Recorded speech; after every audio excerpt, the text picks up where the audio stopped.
How to pause apps on Samsung. This tutorial shows you a couple of different ways to halt apps completely or put them to sleep. First, let's start with the immediate way to stop an app entirely. From your home screen or app drawer, press and hold the icon of the app you want to pause. After that, tap the App Info icon in the top right of the pop-up menu.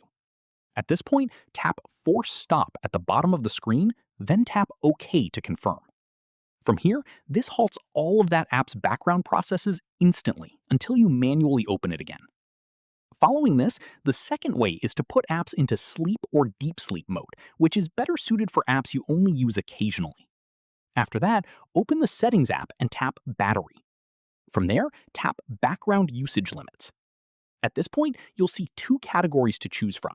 Sleeping apps, which limits background activity but still allows the app to run when needed, or deep sleeping apps, which fully pauses the app so it never runs in the background and won't receive updates until opened. From here, tap the plus icon in the top right of whichever category you want and select the apps you want added to that list.